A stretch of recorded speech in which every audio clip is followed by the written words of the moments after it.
ধুন্দুল দিয়ে ইউনিক আর মজাদার একটি নাস্তার রেসিপি নিয়ে আপনাদের মাঝে হাজির হয়ে গেলাম। ধুন্দুল দিয়ে যে এত মজাদার একটি নাস্তা রেসিপি বানানো যায়, একবার না খেলে বন্ধুরা বুঝতেই পারবেন না।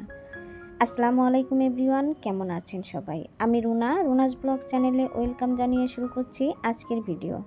আশা করি আমার ভিডিওটি আপনাদের ভালো লাগবে আর লাইক দিয়ে পুরো ভিডিওটি দেখে নেবেন। প্রথমে আমি এখানে দেখুন 4টা ধুন্দুল নিয়েছি, আর ধুন্দুল 4টাই আমি নেব না, এখান থেকে 2টা ধুন্দুল নেব।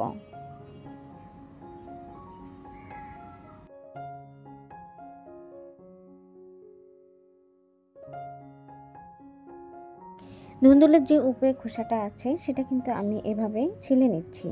আমার কাছে এভাবে সুবিধা মনে হচ্ছে, আমি এভাবে ছিলে নিচ্ছি। আপনারা বটি দিয়ে কিন্তু ছিলে নিতে পারেন, আপনাদের যেটাতে সুবিধা মনে হবে সেটা দিয়ে কিন্তু ছিলে নিতে পারেন।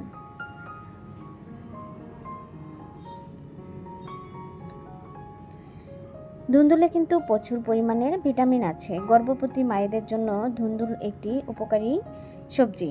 এটা খেলে কিন্তু অনেকটাই পানি ঘাটতি পূরণ করে, আবার শরীরের হাড় শক্ত করে, দাঁত শক্ত করে, চুলের গোড়া শক্ত করে, চুল লম্বা হতে সাহায্য করে। ধুন্দুলে কিন্তু প্রচুর পরিমাণে পানি আছে, শরীরের পানি স্বল্পতা দূর করে। এই যে দেখুন বন্ধুরা, আমি কিন্তু 2টা ধুন্দুল ছিলে নিয়েছি আর সাইডের অংশগুলো কেটে নিচ্ছি। আর এই যে এভাবে ধুন্দুল আমি গোল গোল স্লাইস করে কেটে নিচ্ছি।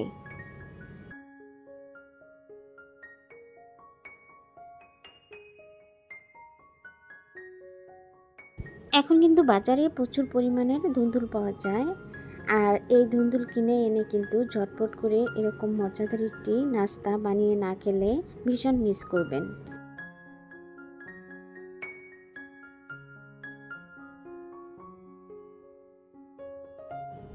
আমি 2টা ধুন্দুলি গোল গোল স্লাইস করে এই যে দেখুন কেটে নিয়েছি। একটা বাটিতে পরিমাণ মতো পানি নিয়েছি। এখন কেটে রাখা ধুন্দুলগুলো পানির মধ্যে দিয়ে নেব।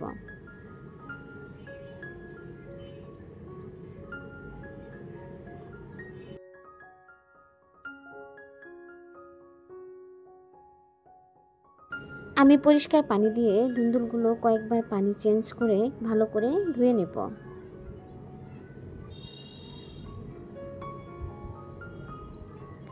অবশ্যই এটা কিন্তু একটু সময় নিয়ে ধুয়ে নেবেন, এতে কিন্তু একটা কেমন জানি পিছলা পিছলা ভাব আছে, সেটা কিন্তু ভালো করে ধুয়ে নিতে হবে, এতে করে কিন্তু খেতে অনেক ভালো লাগবে। পানিগুলো কিন্তু একটু চিপে ফেলে নেবেন, ধুন্দুলে কিন্তু প্রচুর পরিমাণের পানি থাকে, এই জন্য পানিটা কিন্তু বের করে নিতে হবে।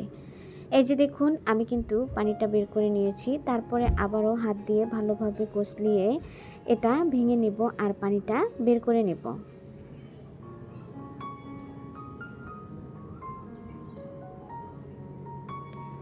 আমি এভাবে ভেঙে নিয়েছি দেখুন। এখন আমি এর মধ্যে দিয়ে দিব 2 টেবিল চামচ কর্নফ্লাওয়ার,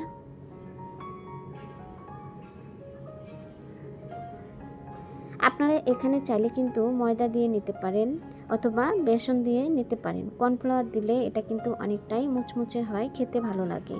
দিয়ে দিলাম 1/2 টেবিল চামচ লাল মরিচের গুঁড়া, 1/2 টেবিল চামচ হলুদের গুঁড়া, দিয়ে দিব 1 টেবিল চামচ ভাজা জিরা গুঁড়া, এখন দিয়ে দিব 1/2 টেবিল চামচ ধনিয়া গুঁড়া। এখন আমি এর মধ্যে দিয়ে দিব পরিমাণ মতো লবণ। ধুন্দুল কিন্তু মিষ্টি জাতীয় একটা সবজি, আপনারা চাইলে কিন্তু ঝালের পরিমাণটা বাড়িয়ে দিতে পারেন, আবার চাইলে কিন্তু কমিয়ে দিতে পারেন। আমার বাচ্চারা খাবে সেজন্য আমি একটু ঝালের পরিমাণটা কমিয়ে দিয়েছি। এখন সবগুলো উপকরণই ভালো করে মিশিয়ে নেব। এটা থেকে কিন্তু পানি ছেড়ে দিবে, সেজন্য কিন্তু এটা মাখানোর পরে দেরি করা যাবে না, সাথে সাথে ভেজে নিতে হবে। এই যে দেখুন আমি এভাবে মাখিয়ে নিয়েছি। এখন চুলায় একটি প্যান বসিয়ে এর মধ্যে পরিমাণ মতো তেল দিয়ে গরম করে নিয়েছি, তারপর আমি এভাবে নাস্তার শেপে তেলের মধ্যে দিয়ে নিচ্ছি।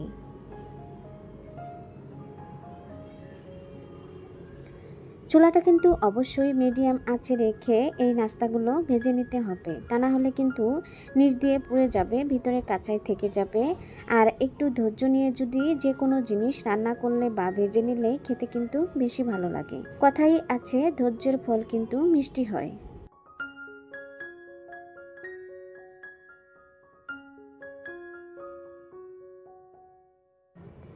এক পাশে হয়ে গিয়েছে, এখন আমি উল্টিয়ে দিব।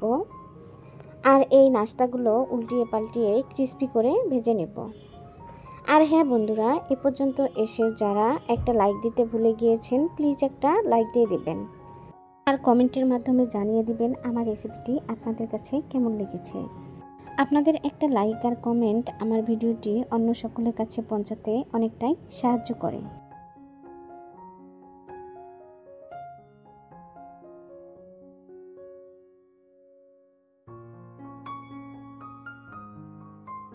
এই যে দেখুন বন্ধুরা, আমি কিন্তু একটু সময় নিয়ে উল্টিয়ে পাল্টিয়ে এই যে নাস্তাগুলো ক্রিস্পি করে ভেজে নিয়েছি।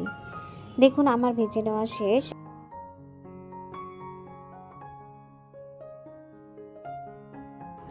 এখন আমি সবগুলো নাস্তায় তেল ঝরিয়ে তুলে নিচ্ছি। এটা কিন্তু সকালে বা বিকালে নাস্তায় ঝটপট করে বানিয়ে নিতে পারেন। চাইলে কিন্তু বাচ্চাদের স্কুলের টিফিনেও ঝটপট করে বানিয়ে দিতে পারবেন। খেতে কিন্তু অসাধারণ হয়েছিল। এই যে দেখুন আমি সবগুলো একটা প্লেটে নামিয়ে নিচ্ছি। মাশাআল্লাহ, দেখতে কিন্তু অনেক লোভনীয় হয়েছিল আর খেতে কিন্তু অনেকটাই মুচমুচে হয়েছিল।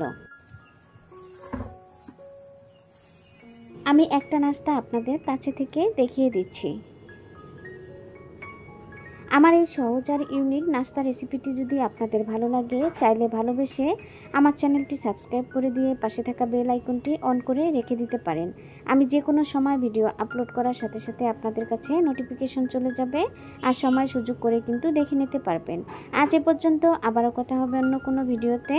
এ পর্যন্ত ভালো থাকবেন, সুস্থ থাকবেন। আল্লাহ হাফেজ, আসসালামু আলাইকুম।